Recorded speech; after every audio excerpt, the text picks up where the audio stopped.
everybody. This is Eyal Levi from Dååth, and you are watching Loud TV.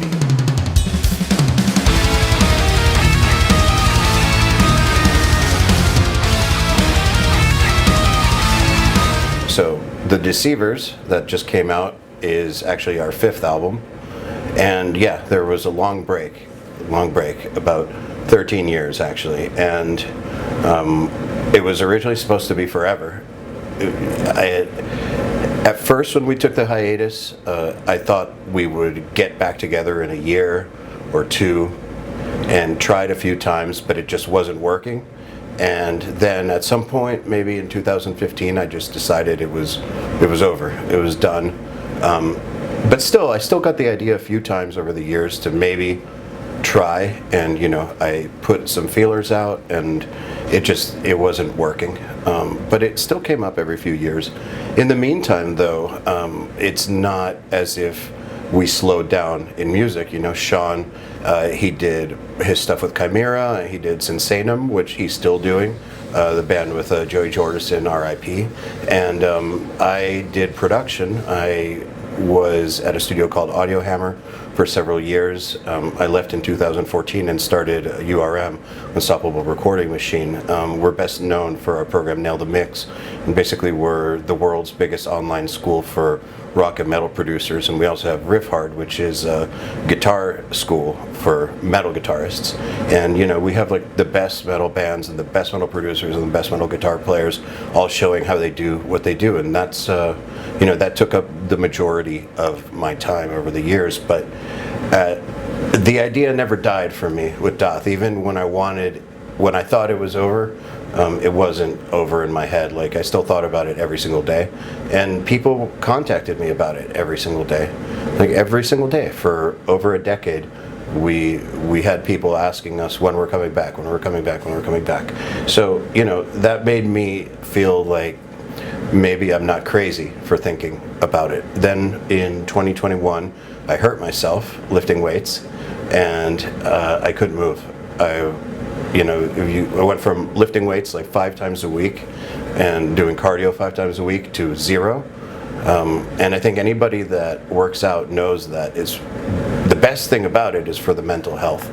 If you have depression problems or anything like that, it's one of the, if not the best antidepressant. And also, your energy levels are affected by it. So if you work out all the time and then you stop, you get depressed, but you also get all this nervous energy. So there I was on the couch, couldn't move, with all this nervous energy, like also depressed.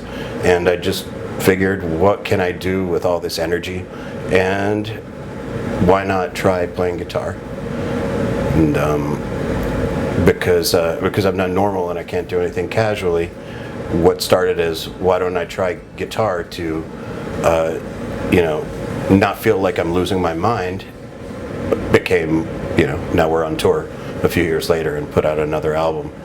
And that's basically it. It saved me from going down a very bad mental pathway during the injury. And honestly, I've been thinking about it every single day for the past 13, 14 years. So it feels very natural to be here. Right now we're on our first tour back.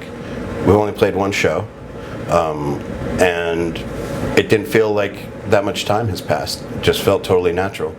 There are lots of questions people have about a band that disappears for this long. Like, is it going to, and also gets new members? Is it still going to sound like them? Now that some of the old members are gone, is the band going to be totally different? Very understandable questions, especially when people don't know how a band's music is created. Their imagination can come up with lots of ideas for who does what. Lots of fantasies. And I think that calling it the Deceivers very much cements that it's a Dååth record. It's in the lineage of what we started, and it's not me plus new people. It's the same band, and that's the next step in the in the progression of records.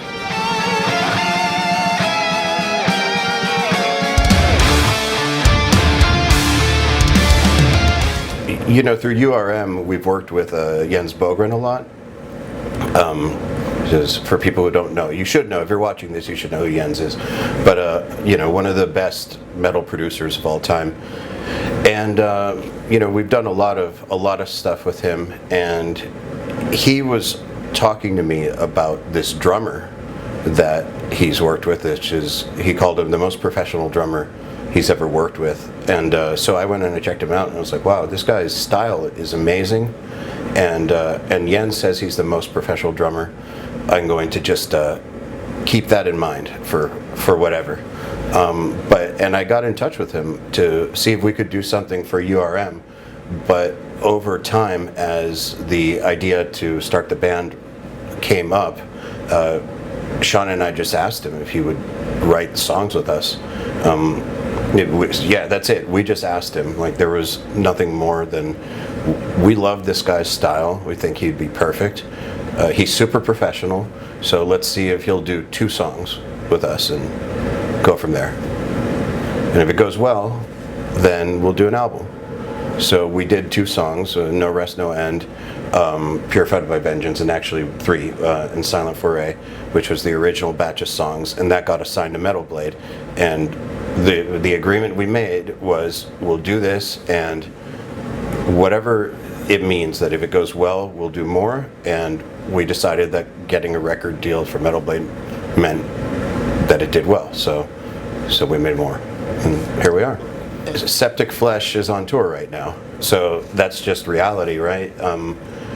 I can't expect him to stop putting Septic Flesh first, obviously. You know, it's one of those things. Every member of this band has a lot going on professionally. You know, Jesse Zaretti, our orchestrator, synth guy, wizard. You know, he's got a very active career composing music for video games, and he can't just go on tour. Like, the schedules for that stuff don't allow it. And so we understand that, and we made an agreement up front with every member that it's just understood that everybody has crazy schedules, and if something comes up where we want to take a tour but someone can't be there, then we'll figure it out, but no drama. We'll just figure it out. If we have to get a fill-in, we get a fill-in, but otherwise we'll never be able to tour, ever, because someone will always have something going on. But you know, if you look at some bands that I really love, like Queens of the Stone Age, for instance, that band has a very similar kind of setup, to where they have members that tour sometimes, members that tour all the time. They have some seats that are filled by fill-ins, and it doesn't matter because everybody's on the same page musically.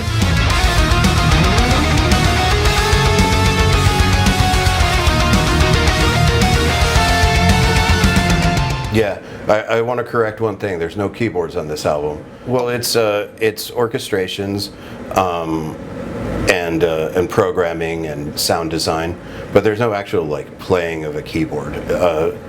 Which, I don't know, for the music dorks out there, I think that's a key distinction, because if you think about keyboards, you think about a band like Opeth, who has like an actual like pianist keyboard player who plays the stuff. We don't have that. Our stuff is more like sound design or composition. So yes, that is a difference, but I think the difference is just that we did this time what I've always wanted to do. So if you go back to our early albums like The Hinderers or Futility, there's all kinds of crazy sound design all over those albums, and The Hinderers has 3 songs that have orchestration from start to finish.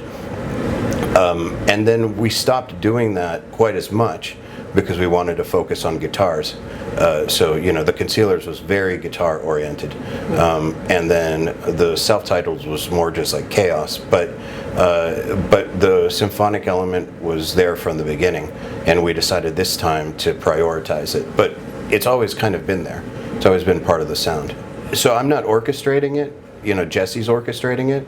But I think because of my background, and because I'm doing most of the writing, I'm writing with an orchestra in mind. So I'm writing parts that will make sense when he then goes and orchestrates them. And of course he writes on top of what I write, but the music I write is kind of orchestral in the way that it's designed from the ground up. Even if it's just 4 guitars, they inhabit roles the way that orchestral instruments do. So it's very natural for an orchestrator to then put it to an orchestra or add orchestral parts on top of it. So yeah, you could say that, but I'm not sitting there thinking this has to be a French horn or something like that. It's more like I'm just writing the music. And you know, classical composers from back in the day, they would typically just write on the piano. They would just write music on the piano, and then once that's done, step 2 is you orchestrate. And I'm sure some of them were thinking ahead while writing on the piano. They were thinking of what it would be like orchestrated, but I know just from researching that a lot of them didn't think about that. They were just thinking, this is the music, I'm writing the music, and then once that's finished, now I'm working on the orchestration, and it's 2 completely different things.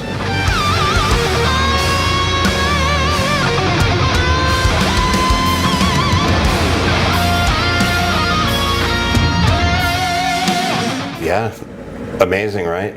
His solo on Deserving of the Grave is probably up there, in my opinion, one of his like top 3 solos. It's incredible.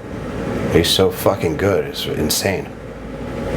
So I asked him if he would be a guest on our album, and then I asked him what would make it, if he could describe like the perfect solo section, what would it be? Like, what would make him really excited to work on this? And he gave me a list. He said he wants it to be a substantial section, like maybe the ending of a song, or a really like extensive solo section that has many different changes, many different harmonic progressions, and that has a lot of dynamics in it. That's something that he can really write something special with, because he doesn't want to just do another guest solo.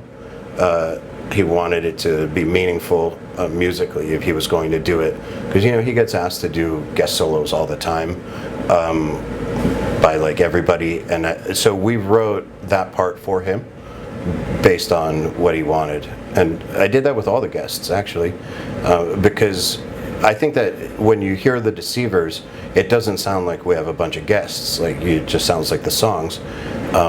Even though you can still hear their styles in there, I don't think it sounds like some random guitar player.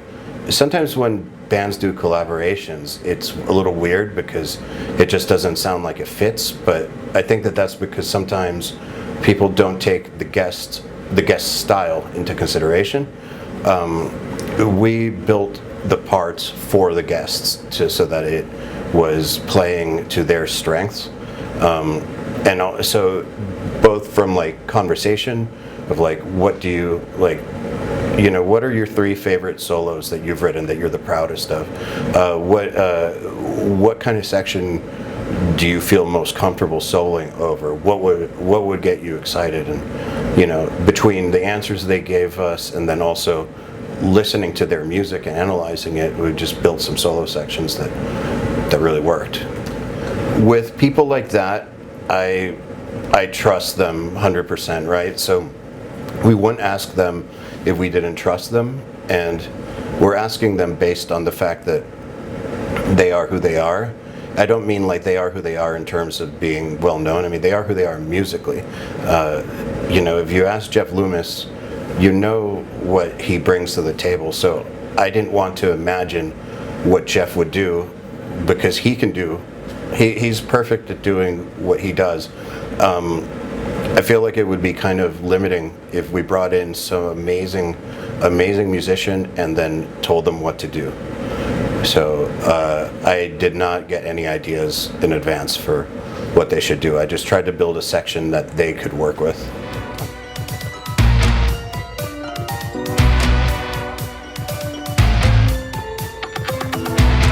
So it's a cover of a song called Run by the band Air.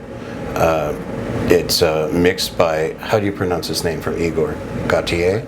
But he mixed it. And you know, Paul and I have been talking about covering this song together since 2009. So when we toured with Cynic the first time in 2009, it was Dååth, Cynic, Dragon Force, and we talked about we were going to do this collaboration back then, but you know, life happens and it just didn't happen. And it just, you know, when we confirmed that we were going to tour with Cynic again, especially our first tour back, it just kind of made sense. If I wanted to see if Paul wanted to do it, and if he would do it, we were going to do it.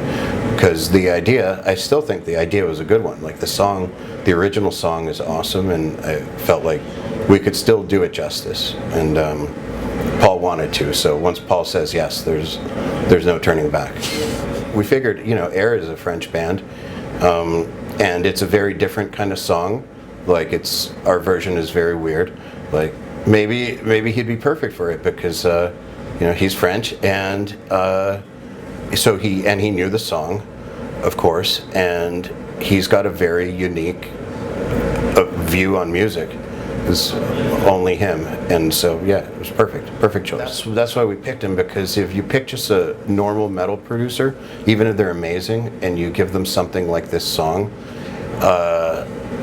you're asking them to do something that's not like how they normally think. And I think that with him, this is much closer to how he normally thinks. And he's got no rules, which is perfect.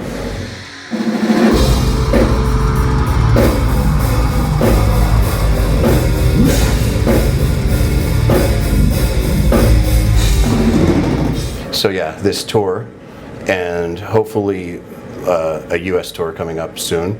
And we're starting to work on the next album. If festivals or other tours come up, you know, that makes sense, we'll do them. But we're starting to think about the next record already. But doing a tour right now in this day and age, with the way the world is not a casual thing. It's super expensive. The world situation has made it way more expensive to tour. So if you're going to do it, you have to really be committed, I think, otherwise it's too expensive to just do it casually. So yeah, I mean, the fact that we're here, I think, should say it all. Like, yeah, we're definitely back.